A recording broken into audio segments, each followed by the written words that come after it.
Buenas noches, jóvenes. Espero que tengan buena noche. Bueno, creo que ya tienen fecha para su cuarto parcial y la verdad es que el tema ya lo tienen hace rato. Espero que hayan estado estudiando para que puedan tener un mejor examen. Yo quiero, jóvenes, que entiendan de que errores ortográficos no les puedo hacer pasar un error ortográfico porque quiere decir que yo también cometo errores o no sé por último ortografía. Entonces, eviten cometer errores ortográficos al responder su pregunta, porque pese a que tengan la respuesta correcta, pero con mala ortografía, ya no vale. Traten de ser explicativos y responder preguntas. Si yo les pregunto cuál es su criterio diagnóstico, les quiero preguntar qué piensan ustedes que es el diagnóstico. No le estoy preguntando cómo fue ni qué se siente.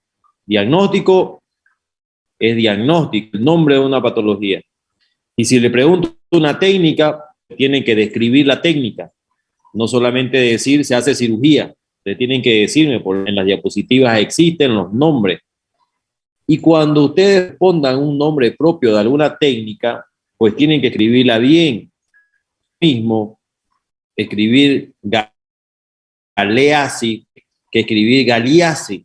Ustedes van a ver, si es que revisan los libros de semiología, que existen diferentes signos y síntomas, diferentes maniobras.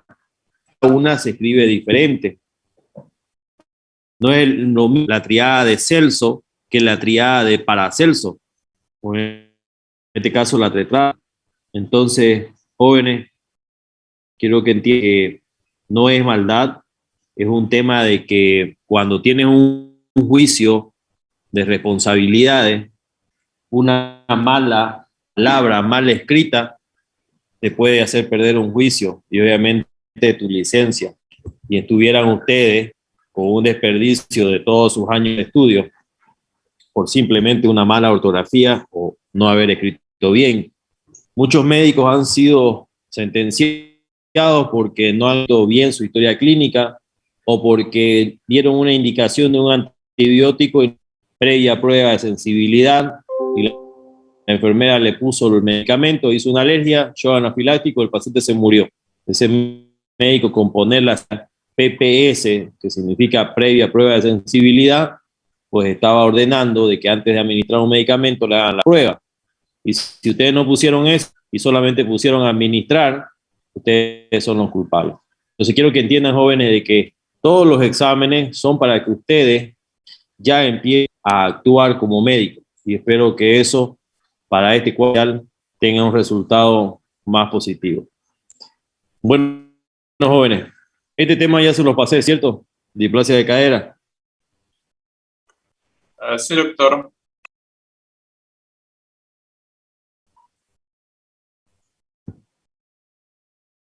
Este tema se los pasé, jóvenes. Sí, doctor. No lo pasó. Perdón. Ya lo pasamos, ¿no? Sí. Ya, muy bien. Entonces ahora vamos a entrar prácticamente de manera rápida, pero específica. Displasia tiene que ver con lo que es la articulación coxofemoral, pélvico, extremidad pélvica en su extremo proximal. La displasia de cadera antiguamente era conocida como luxación congénita de cadera. Yo no les pedí el libro que llevan de Silverman. El libro de Silverman todavía tiene la definición de luxación congénita de cadera y eso ya es antiguo. Que el término de luxación congénita quiere decir que viene desde el antes del nacimiento, desde la barriga. Pero justamente esta alteración en cadera se ha visto que puede aparecer en el transcurso de la vida prácticamente neonatal, posparto. Entonces, no vendría el término de congénito porque no nace con la cadera luxada, puede desarrollarla. Y actualmente se prefiere el término de displasia de cadera por su carácter evolutivo y de aparición postnatal, como les decía. Ahora encontrar en unos artículos que dice displasia de desarrollo de cadera, con las siglas EDC. Si ustedes buscan y espero que ya hayan bajado a sus celulares la aplicación del Mosby, que es el diccionario. Displasia significa alteración en el desarrollo. Si ustedes ponen displasia de desarrollo de cadera, DDC, están haciendo una redundancia de palabras. Espero que me entiendan. Entonces, lo correcto es hablar displasia de cadera, simplemente. ¿Por qué? De carácter evolutivo, aparece postnatal y es una alteración del desarrollo. Displasia de cadera. La mayoría de los investigadores piensan que es una combinación de factores que intervienen principalmente con un componente hereditario, ya con penetrancia limitada. ¿Por qué? Porque puede ser de hijo o de abuelo a nieto. Entonces, este carácter hereditario puede ser, como les decía, de carácter directo o netamente una penetrancia limitada. Pero en un 50% se puede producir en uno de los padres progenitores, 100% entre padre y madre progenitora.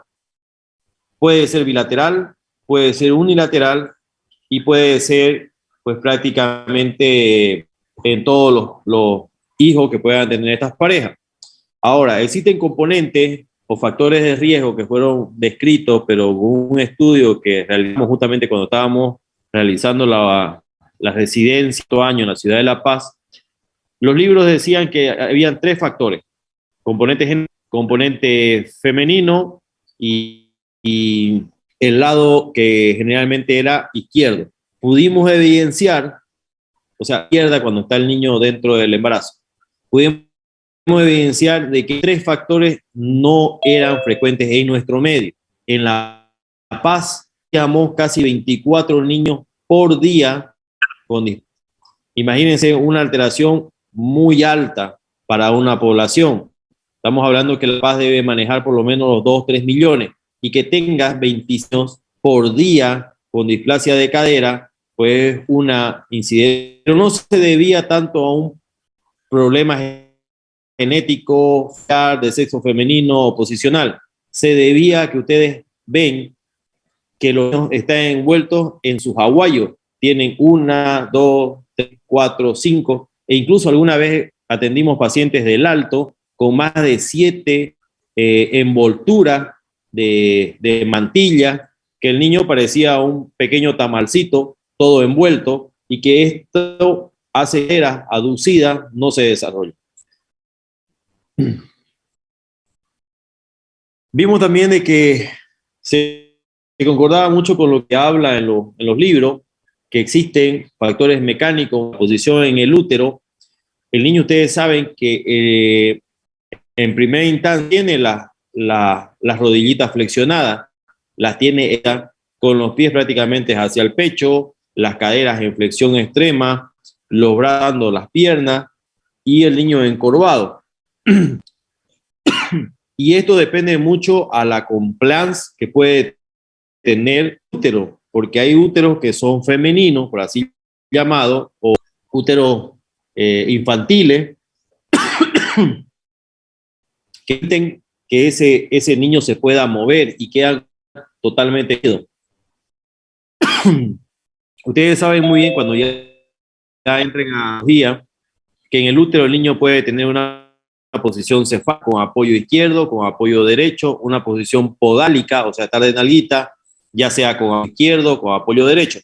Y esto tiene mucho que ver con el lado que el niño tiene apoyado y sobre todo visto en una situación pélvica, cuando el niño está en posición podálica, cuando está de nalguita. Y es más frecuente en el lado izquierdo. ¿Por qué es más frecuente en el lado izquierdo? Por la posición que tienen prácticamente las arterias ilíacas, la misma posición que el niño en relación a la mamá, que se acuesta de ese lado izquierdo. La forma de volver a los recién nacidos, esto fue lo que vimos en el estudio, y en los estudios vimos de que los niños que se encontraban con pillas totalmente envueltos tenían este problema. Un favor, jóvenes, si alguien puede sacar una foto de captura, después me la envía, por favor, ya, para no estar grabándola. Sí, doctor. Luego, gracias. Los problemas musculares, como la debilidad del músculo, ya sea real o debido a una fuerza de los aductores o el músculo, esto, evidentemente, cuando el niño ya nace, pueden existir problemas de que el niño se encuentra con una neuropraxia, porque cuando el niño nace de caderita, pues tienen que enganchar las caderas y tracar haciendo rotaciones y pueden lesionar el nervio ciático. Pueden haber lesiones a nivel de médula espinal, evidentemente, como los mieloceles, que es una falta de unión entre los cuerpos vertebrales y hay una protrusión de la médula espinal hacia afuera y evidentemente va a haber una lesión neurológica. Entonces, esta alteración neurológica también te puede dar en el desarrollo con un desbalance muscular que te puede luxar la cadera.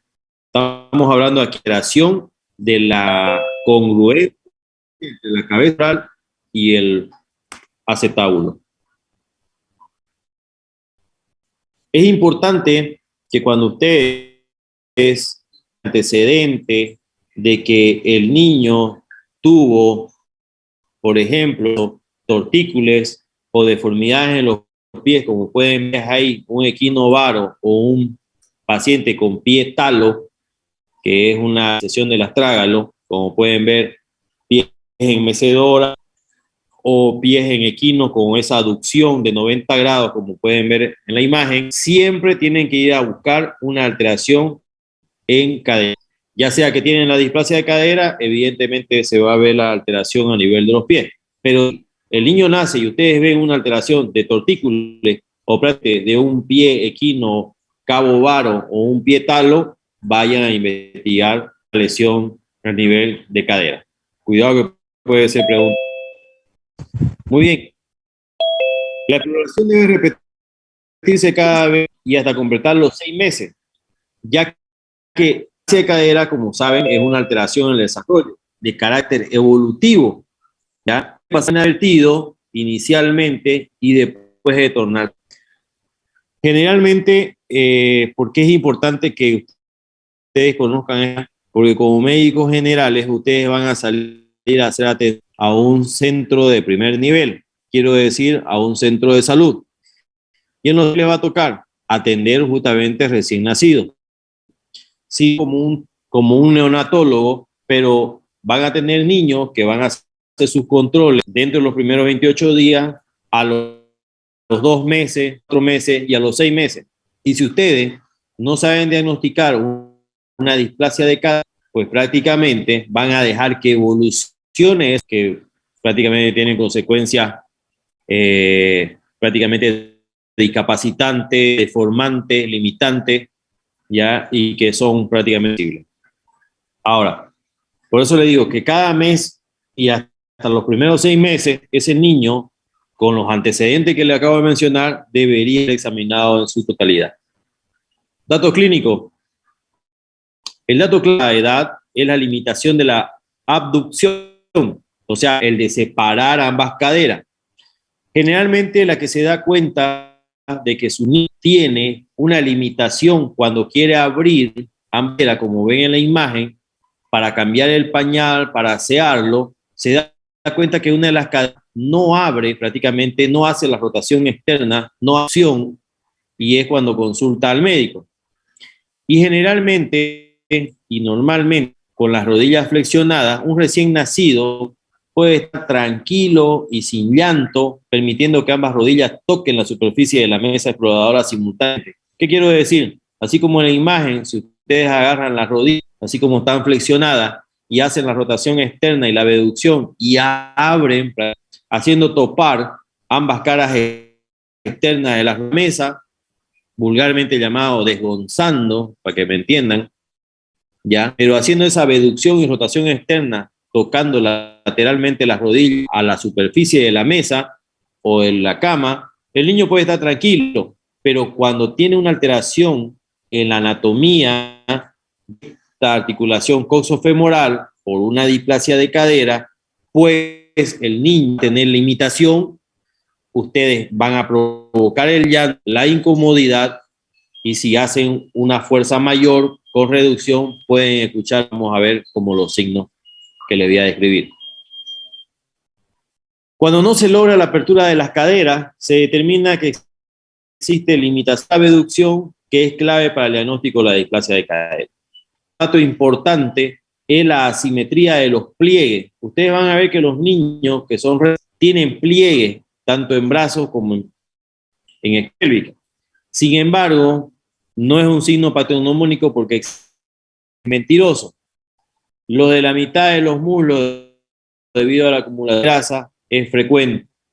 Los pliegues que sí son patológicos, que son patognomónicos y que no son los llamados mentirosos, los pliegues que se presentan a nivel de los labios mayores en las mujercitas, al glúteo, hombres o mujeres, y a nivel de hueco popliteo. Aquellos pliegues que ustedes ven en muslo, pues son los llamados pliegues mentirosos, que pueden estar presentes y el normal pueden estar ausentes y el niño tener una cadera anormal. Pero lo que sí o sí le van a dar el diagnóstico de displasia de cadera son aquellos pliegues con asimetría que pueden estar a nivel de la vagina en la mujer, sobre todo en labios mayores, a nivel de glúteos, cuando el niño se lo pone de barriguita y se observa, o a nivel de los huecos popliteos, también evidenciando al niño de barriguita.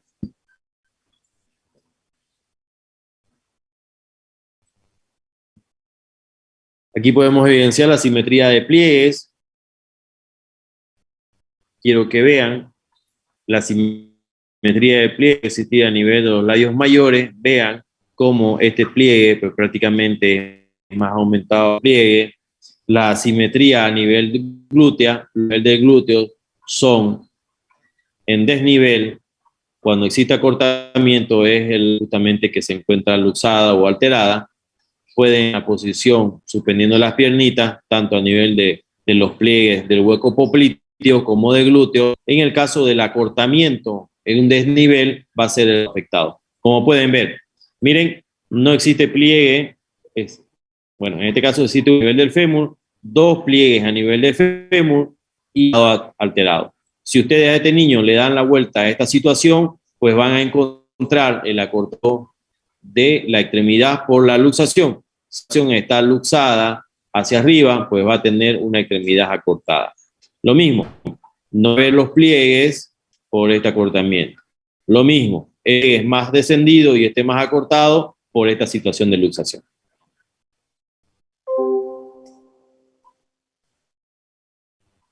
El examen de un niño prácticamente recién nacido, que pueden llevar a consulta externa, es muy sencillo y te orienta el 100%.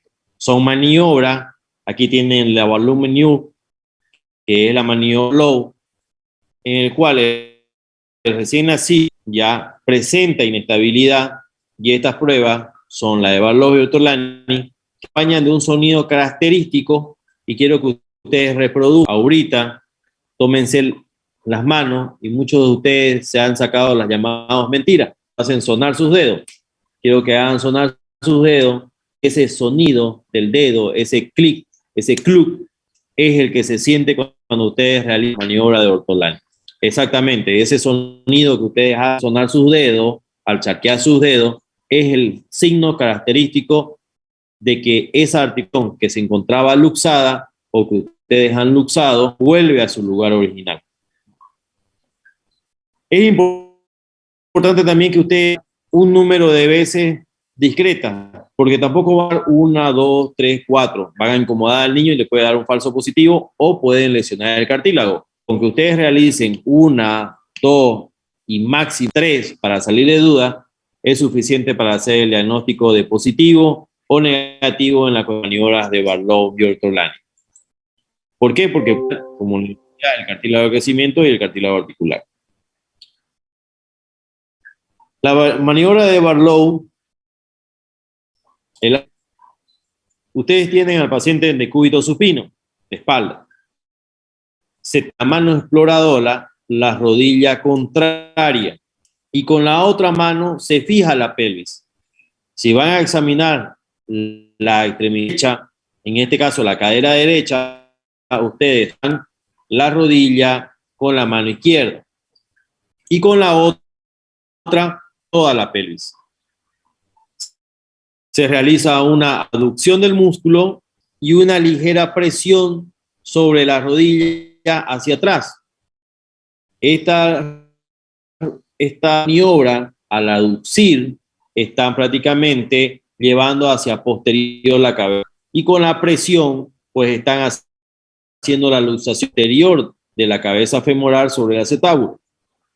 Si ustedes escuchan un clic al hacer sonar sus dedos, es que la cadera, lo que significa que es una cadera inestable. Si luego ustedes hacen una maniobra de reducir, van a escuchar un clum, también hacerse chasquear los dedos, que significa que ustedes han reducido la luxación.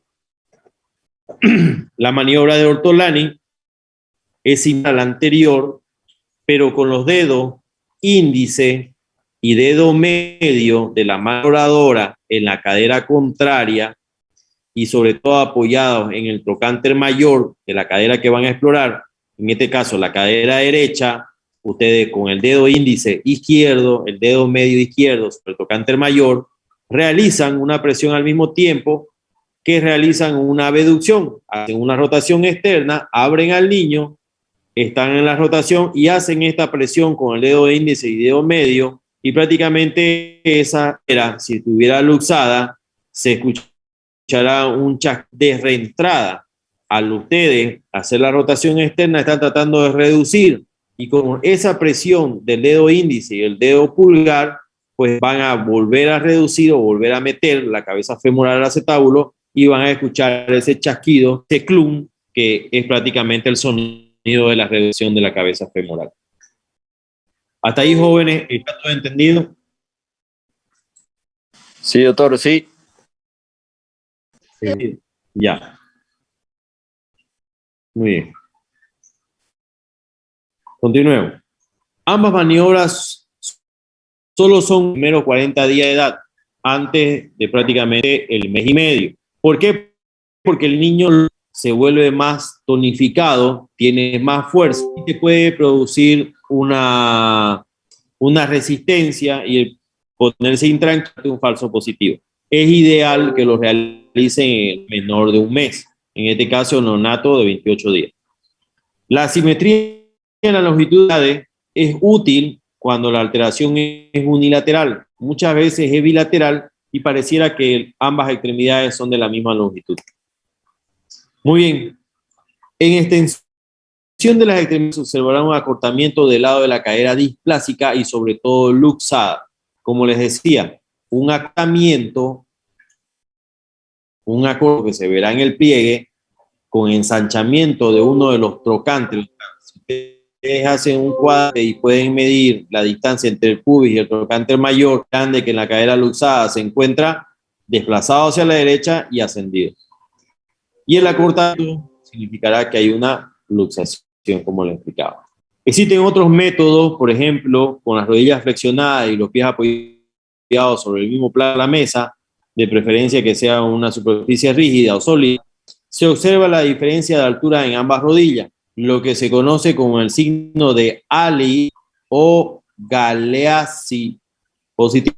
Quiero que vean bien los nombres. Un consejo, si ustedes estudiando y quieren recordar el signo de Ali, pues escríbanlo, no lo estudien ni lo miren, escríbanlo en una hojita aparte, signo de Ali, signo de Galeazzi, ¿qué significa? No sé si alguna vez les enseñaron a estudiar con tarjetas de estudio o notas, así tienen que estudiar, jóvenes, para que no se olviden. Muy bien, continuemos.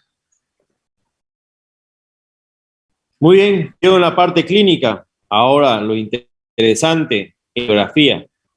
En una radiografía, pues ustedes pueden evidenciar que existe un hueso inmaduro, espacios, falta de uniones, y esto probablemente no se ha terminado de dosificar.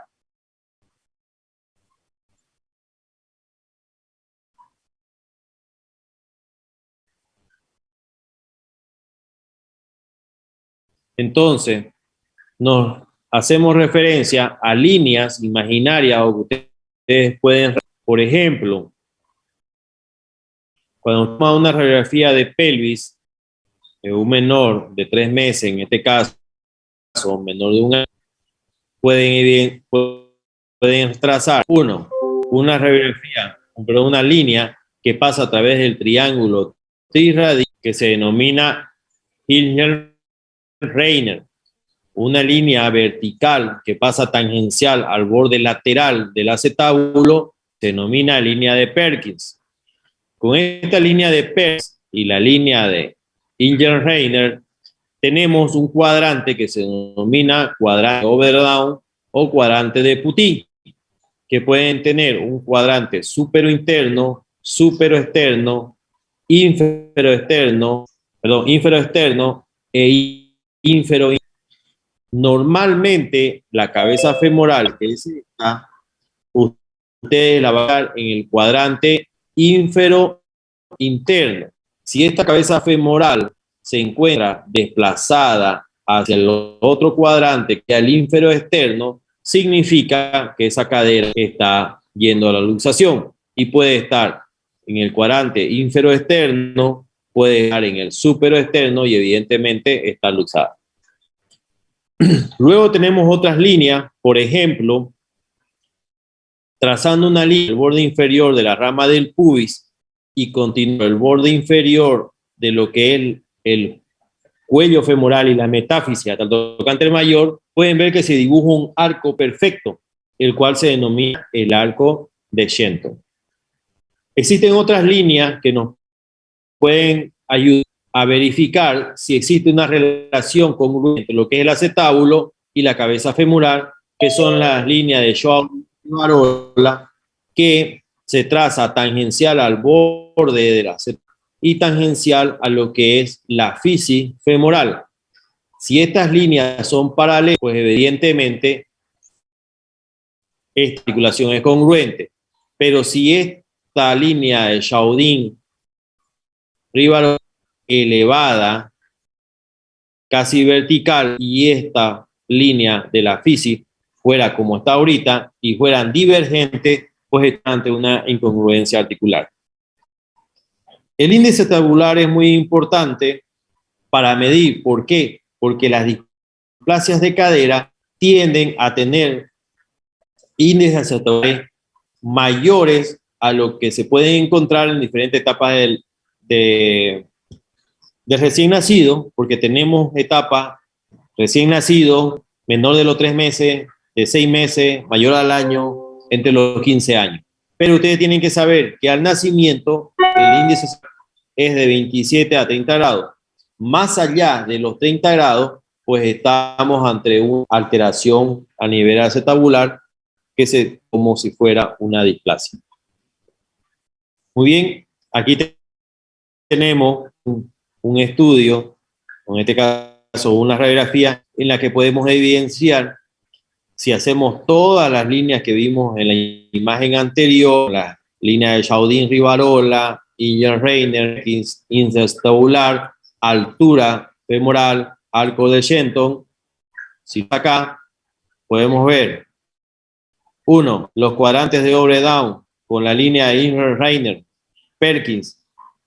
En el lado derecho, en la cabeza femoral, cuadrante inferointerno. Pero el lado izquierdo, vean dónde está la cabeza. Cuadrante inferoexterno, pisando la línea, casi pasando al superoexterno. Entonces, ¿qué quiere decir? La cadera está luxada. Arco de Shenton, rama inferior, o cuello femoral, un arco.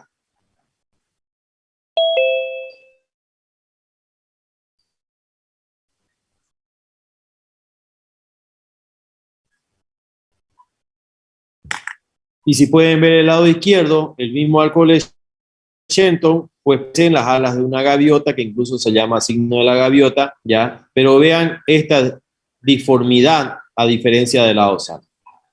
El índice acetabular, si ustedes lo midieran, no sobrepasa los 30 grados. En el lado contrario, miren, casi verticalizado. Entonces, esta cadera tiene el diagnóstico de displasia de cadera con luxación de la cabeza femoral.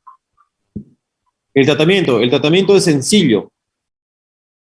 Como es un arroyo y como los niños son como pequeñas plantitas, que si ustedes tienen un árbol, un pequeño tronco y empieza a inclinarse, si ustedes le ponen un sol, esta rama se empieza a enderezar empezar el signo de la ortopedia. Y en este caso, los factores de riesgo de cadera es la abducción y las extremidades. Y lo que hay que hacer es separar, abducir y rotar. Entonces, aquí entra en acción la rotación y la abducción, que lo consigue el arnés de Pavlik. Este arnés que viene sujetando al niño desde el tórax, levanta y flexiona haciendo una ligera rotación externa y que es útil de los 6 meses. Esta abducción y rotación externa hace que moldee la cabeza femoral dentro del acetábulo. Pero si este niño tiene las piernitas juntas, pues esa cabeza femoral no va a moldear al acetábulo y va a terminar luxándose. Luego del tratamiento de la Pavlik, pueden continuar con la férula abductora de Perka, que es un cojín prácticamente semirrígido, no tiene la misma posición. ¿Por qué es muy frecuente que se dé en el lado del occidente, donde los niños son envueltos y desarrollan fascia de cadera, e incluso pareciera ser cultural, racial, pero es que no se da acá en nuestro medio? Se dan cuenta en la avenida 27 de Mayo, ¿qué es lo que pueden ver? La madre india y el niño, ¿cómo se encuentra en India? A ver, jóvenes, ustedes que pasan por ahí siempre, ¿dónde está? Empalcado en la cintura de la madre. Algo así. ¿Cuál sería el término correcto? No empalcado. ¿Cómo lo dirías? Que no suene tan rupestre.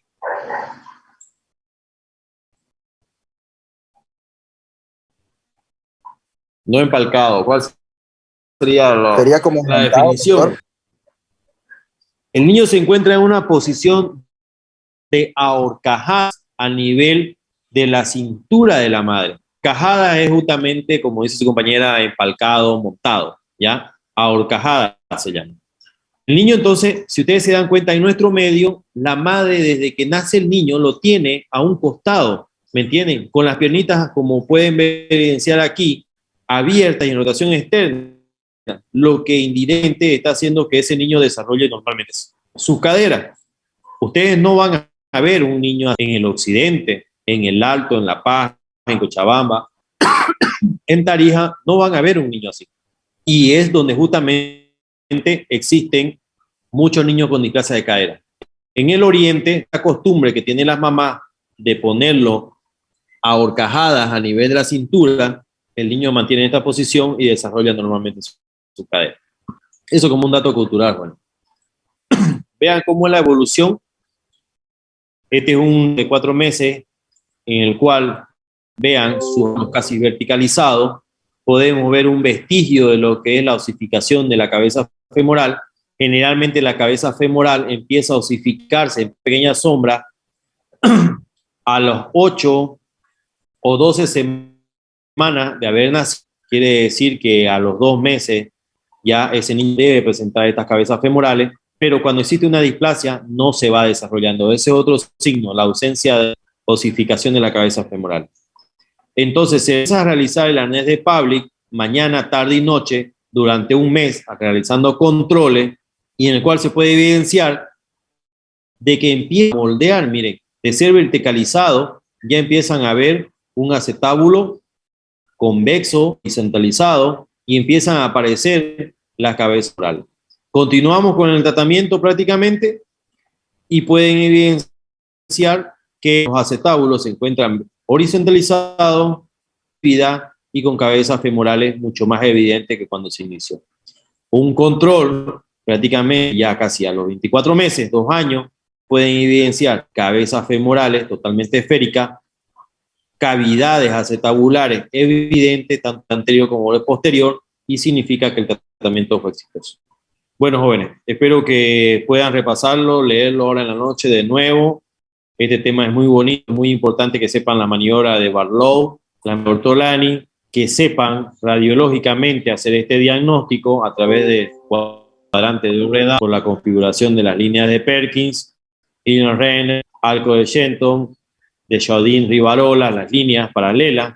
Es muy importante que ustedes, porque ya saben, hacer un diagnóstico nacido que le va a prevenir complicaciones severas es lo fundamental. Bueno, jóvenes, que tengan buenas noches.